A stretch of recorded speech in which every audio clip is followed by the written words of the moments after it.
السلام عليكم. اليوم غنشوفو ان شاء الله دالة لوغاريتم النيبيري la fonction logarithme népérien.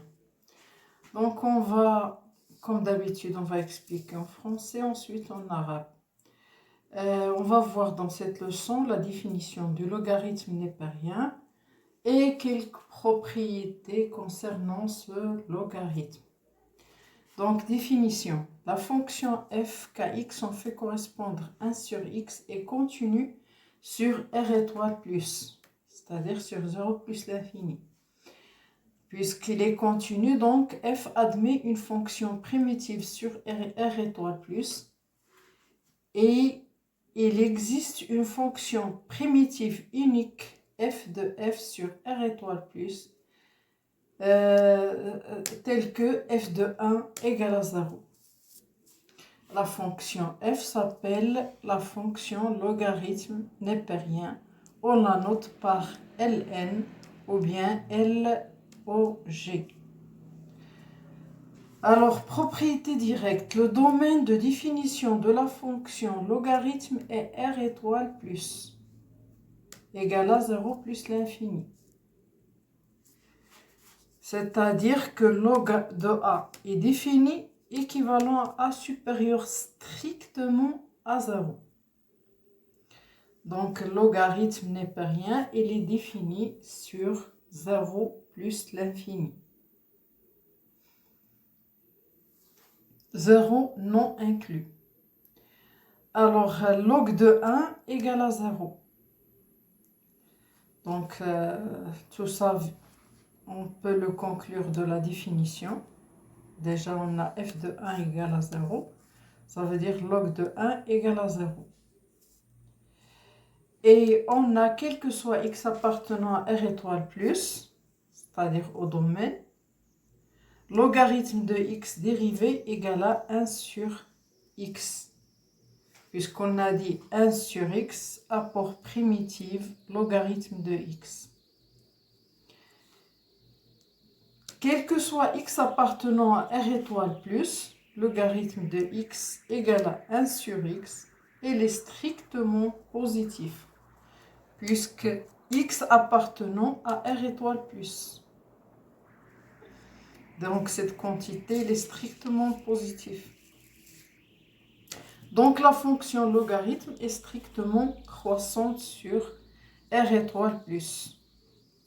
D'où, pour tout a et b du domaine de r étoile plus, on a log de a inférieur à log de b équivalente à a inférieur à b. Là, c'est la règle Là, il est justifié par le fait que le logarithme il est strictement croissante. De même, là, log de a égale à log de b équivalent à a égale à b. Et log de a supérieur à log de b équivalent à a supérieur strictement à b. Comme log de 1 égale à 0, pour tout réel a, on a log de a supérieur à 0 équivalent à a supérieur à 1. Donc, puisqu'on a dit a supérieur à 1 et la fonction est strictement croissante, donc log de les images, log de a supérieur à log de 1 qui est 0, donc log de a supérieur à 0. Log de a égale à 0 équivalent à a égale à 1, puisque log de 1 égale à 0.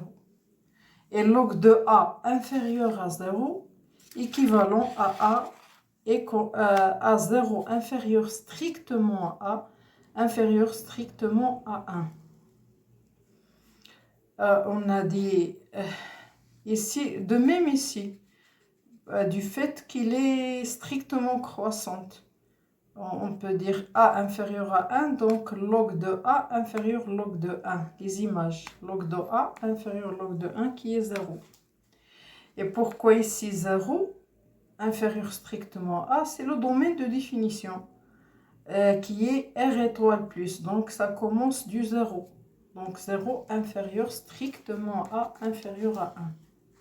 Il y a une propriété fondamentale qui est très intéressante pour tout A et B de R étoile plus, ça veut dire du domaine toujours, log de A fois B est égal à log de A plus log de B. De façon générale, log du produit DAI, I allant de 1 jusqu'à N, est égal à la somme de I allant de 1 jusqu'à N de log de AI. C'est-à-dire, par exemple, j'ai A1 log de A1 fois A2 fois A3 fois AN. Ceci sera égal à log de A1 plus log de A2 plus log de A3 plus log de AN. Voilà. C'est la même chose que cette règle. Logarithme du produit est égal à la somme des logarithmes. Voilà. Résultat de ça, de ce qu'on a vu. Alors, pour tout A et B de R étoile plus, ça, toujours du domaine, et pour tout R de Q, on a log de 1 sur A est égal à moins log de A. Pourquoi ça? On a déjà vu que logarithme du produit, c'est la somme des logarithmes. Donc, si on a log de 1 sur A qui multiplie A est égal à log de 1 sur A plus log de A. De même, 1 sur A fois A, si on simplifie par A, c'est log de A. De 1 plutôt. Donc, égal à 0. Donc, logarithme de 1 sur A plus logarithme de A égale à 0. Et par suite, log de 1 sur A est égal à moins logarithme de A. Voilà. Donc, ça résulte du fait que log de 1 égale à 0. Donc, logarithme de 1 sur A est égal à moins logarithme de A. Et log de A sur B, c'est log de A moins log de B. De même ici, on peut dire que logarithme de A sur B, c'est logarithme de A qui multiplie 1 sur B. Et c'est logarithme de A plus logarithme de 1 sur B. Or, logarithme de 1 sur B, c'est moins logarithme de B. Donc, ça donne, donc je refais ceci en vitesse. Alors, on a dit logarithme de A fois B, plutôt de A sur B, est égal à logarithme de A qui multiplie 1 sur B. Donc, est égal à logarithme de A plus logarithme de 1 sur B. Or, d'après la règle précédente, c'est là, log de 1 sur A, c'est moins log de A. Donc, log de 1 sur B, c'est moins logarithme de B. Donc, ça fait log de A moins log de B.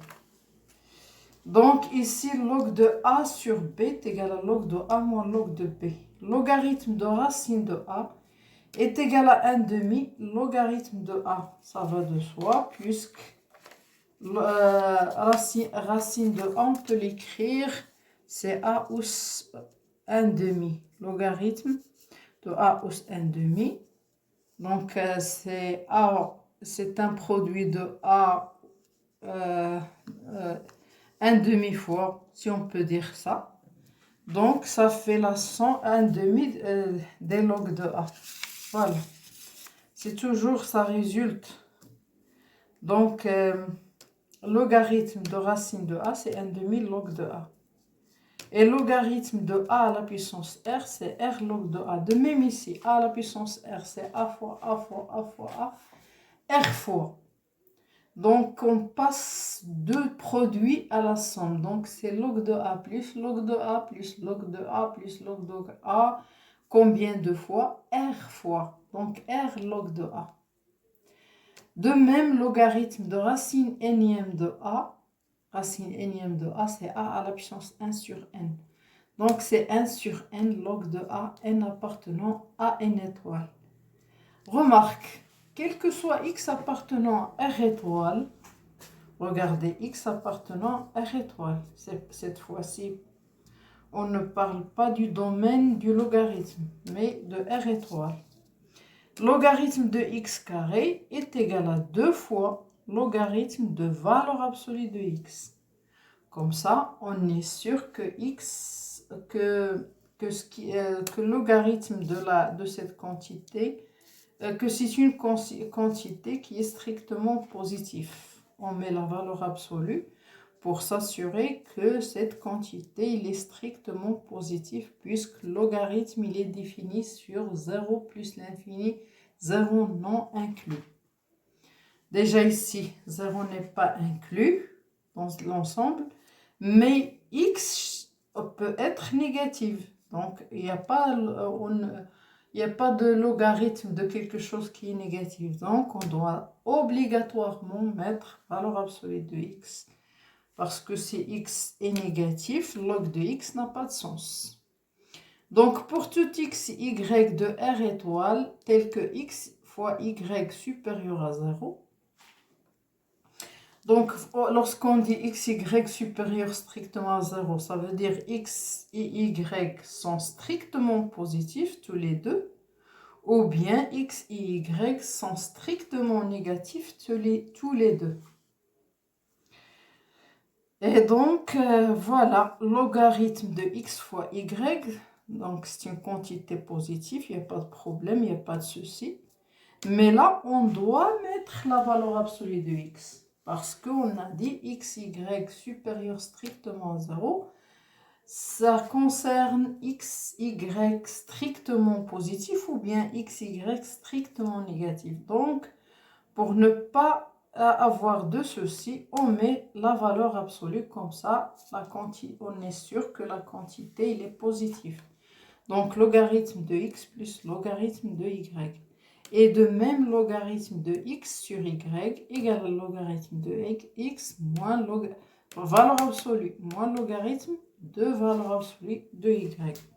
La quantité x sur y, il est toujours positif puisque x, y supérieur ou égal à 0.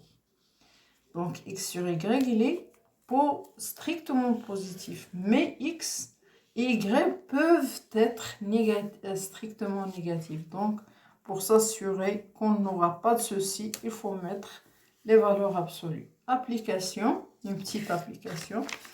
Déterminer le domaine de définition de la fonction f définie par f de x est égal à 2x plus 1 plus logarithme de valeur absolue de x plus 2 sur x moins 1. Alors, le domaine de définition, c'est l'ensemble des x appartenant à R tel que, ici, le dénominateur doit être différent de 0, x moins 1 différent de 0, et cette quantité doit être supérieure strictement à 0. On sait que le domaine du logarithme, c'est R étoile plus. Donc, la quantité ici doit être strictement positive. Donc, c'est l'ensemble des x appartenant à R tel que x différent de 1 et cette quantité différente de 0. Pourquoi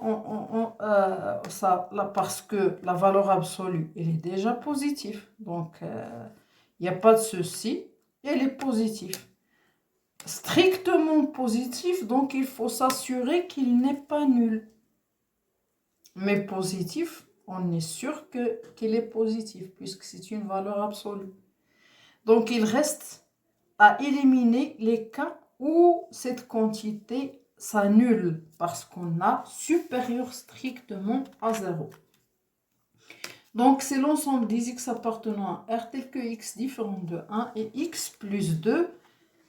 Et cette quantité différente de 0, ça veut dire x plus 2 différent de 0. Donc, x différent de 1 et x différent de moins 2. Donc, c'est R en entier moins la paire moins de 1. Donc, le domaine de définition, c'est R moins l'ensemble moins de 1. اليوم احنا تنهضروا على دالة لوغاريتم نيبيري. La fonction logarithme népérien. قلنا في هذا الدرس كنا درنا في الدرس السابق الدوال الأصلية. هنا هذه دالة أصلية. لوغاريتم راها دالة أصلية.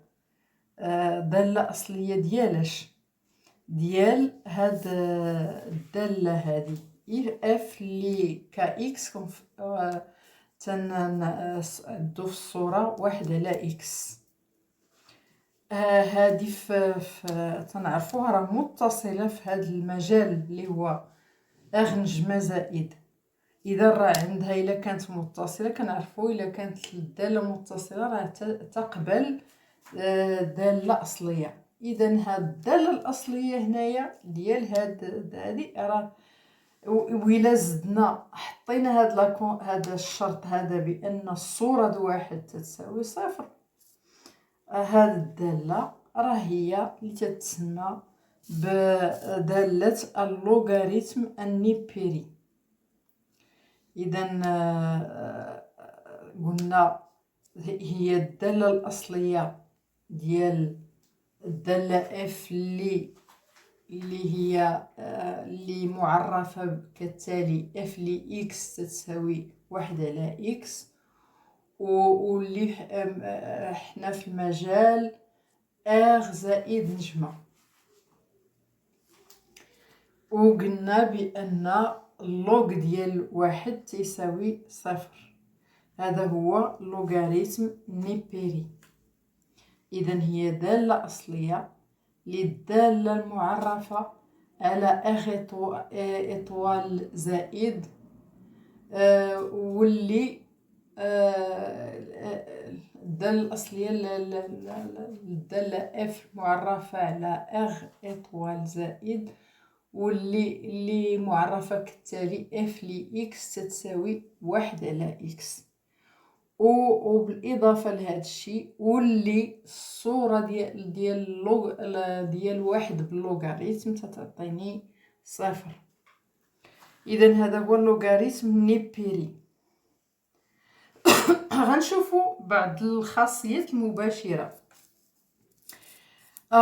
إذا مجموعة التعريف ديال هاد الدالة، مجموعة التعريف هي نجمة زائد يعني صفر زائد لا نهاية صفر ما داخلش.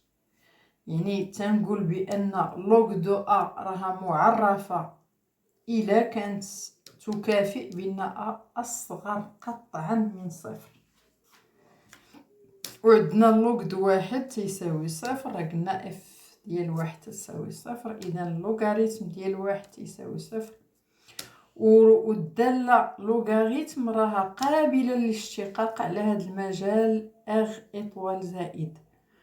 وعندنا مهما تكون إكس تنتمي لهذا المجال راه اللوغاريتم ديال إكس الاشتقاق ديالو هي 1/x. أصلا في القاعدة قلنا بأن اللوغاريتم النيبيري راه هي الدالة الأصلية ديال الدالة اللي معرفة كالتالي اف لإكس تساوي 1/x، واللي معرفة على إطوال زائد. وعندنا عاوتاني مهما وكنعرفوا هذا 1/x بما أن إكس تنتمي إطوال زائد، راه 1/x راه أكبر قطعا من صفر. إذا هذا تيعطيني الحق باش نقول لوغاريتم راها واحد الدالة اللي تزايدية قطعا على المجال نجمة زائد. إذا يمكننا نديرو هاد الاستنتاجات بالنسبة لكل أو بي من إطوال زائد. عندنا لوغ دو صغر من لوغ دو بي تكافئ صغر من بي، لأن قلنا راه الدالة تزايدية قطعا. يعني إلا كانت صغر من بي الصورة باللوغاريتم ديال غتكون صغر من اللوغاريتم ديال بي. وحتى بالنسبة إلا كانت عندي اللوغ ديال تتساوي لوغ دو بي راه هذه تكافئ تساوي بي. وإلا كانت عندي اللوغ دو أكبر قطعا من لوغ دو بي هذه تكافئ أكبر قطعا من بي. تنعرفوا بأن اللوغاريتم ديال واحد هو صفر. إذا هنا لكل عدد حقيقي عندنا هاد المتكافئات. اللوغ ديال أكبر قطعا من صفر يكافئ أكبر قطعا من واحد. راه قلنا أكبر قطعا من واحد صور لوغاريتم ديال أ كبر قطعا من لوغ ديال واحد اللي هو صفر. إذا عندي تكافؤ لوغ دو أ تتساوي صفر تكافئ أ إيكالا تتساوي واحد، بما أن اللوغ ديال واحد كيساوي صفر إذا راه أ تتساوي واحد. لوغ دو أ أصغر قطعا من صفر راها تكافئ إلا خديت أ أصغر من واحد ودزت للصور لوغ دو أ غتكون صغر من لوغ دو واحد اللي هي صفر، يعني لوغ دو أ صغر من صفر. وعلاش زدت هاد الصفر أصغر قطعا؟ لأن أ تنتمي لمجموعة التعريف، ومجموعة التعريف هي آخ إطوال زائد، يعني أ راها أكبر قطعا من صفر لأن مجموعة التعريف كتبدا من صفر ما داخلش في المجموعة. إذا أ راها أكبر قطعا من صفر. إذا لوغ دو أ أصغر من صفر تكافئ صفر أصغر قطعا من أ أصغر من واحد. كاينة عندنا واحد الخاصية أساسية بالنسبة للوغاريتم النيبيري، وهي تتقول بأن عددين أ و ب لكل عددين أ و ب من أخ إطوال زائد راه عندي اللوغاريتم ديال الجداء تساوي المجموع ديال اللوغاريتم، يعني اللوغ ديال أ في ب تتساوي اللوغ دو أ زائد اللوغ ديال ب. بصفة عامة لوغاريتم ديال بي دو إي ألون دو من إي أ كتمشي من واحد حتى لإن ديال أ إي تتساوي المجموع ديال إي كتمشي من واحد حتى لإن ديال لوغ ديال أ إي. هادي لا بسطنا هاد الكتابة لأن بي شكون هي الجداء وسيغما هي المجموع. إذا غتجيني بحال اللي قلتي لوغاريتم ديال أ واحد في أ جوج في أ ثلاثة في أ إن. هاد الجداء تيرجع لنا على شكل مجموع، هي لوغ ديال أ واحد زائد لوغ ديال أ اثنان زائد لوغ ديال أ ثلاثة زائد اللوغاريتم ديال أ إن. كنتيجة لهذا الشيء اللي شفنا عندنا مهما يكون أو بي تنتمي لآخ إطوال زائد والكل آغ من كيو. عندنا لوغاريتم ديال واحد على أ تساوي ناقص اللوغاريتم ديال أ، وقلنا هذه سهلة باش نبرهنو عليها. إلا خدينا لوغاريتم ديال واحد على أ في أ كنعرفوا على حساب القاعدة السابقة قلنا هاد الجداء تيرجع لنا زائد، تجي هي اللوغاريتم ديال واحد على أ زائد اللوغاريتم ديال أ، وتنعرف بأن اللوغ ديال واحد على أ في أ غنختزل بأ غيبقى ليا اللوغ دو واحد اللي هي صفر. إذا هنايا تتعطيني اللوغاريتم ديال واحد على أ زائد اللوغاريتم ديال أ تتساوي صفر. إذا لوغاريتم ديال واحد على أ تتساوي ناقص لوغاريتم ديال أ. وحتى بالنسبة إذا هاد القاعدة لوغاريتم ديال واحد على أ هي ناقص لوغاريتم دو أ، وعندي حتى اللوغاريتم ديال أ على ب نقدر نكتبها على الشكل التالي، هي اللوغاريتم ديال أ في واحد على ب. إذا تتعطيني هي اللوغاريتم دو أ زائد اللوغاريتم ديال واحد على ب. سابقا شفنا باللوغاريتم ديال واحد على أ هي ناقص لوغ دو أ. إذا هاد اللوغاريتم ديال واحد على ب راه هي ناقص لوغاريتم دو ب. إذا غتجيني لوغ دو أ ناقص لوغ دو أ ناقص لوغ دو ب، بما أن لوغ دو واحد على ب راه هي ناقص لوغ دو ب. قلنا لوغ دو أ على ب كنشدها هي لوغ دو أ في واحد على ب بحال هادي غندوز من جداء المجموع لوغ دو أ بلس زائد لوغ دو واحد على ب. هادي عرفناها هي ناقص لوغ دو ب، إذا غتجي لوغ دو أ ناقص اللوغ دو ب. حتى عندي عاوتاني اللوغاريتم ديال جذر مربع أ. جذر مربع أ نقدر نكتبها هي أ أس واحد على جوج. إذا غتجيني هي واحد على جوج لوغاريتم ديال أ، واللوغ ديال أ أس آخ إتيغالا تتساوي آخ لوغ دو أ. قلنا هذه علاش؟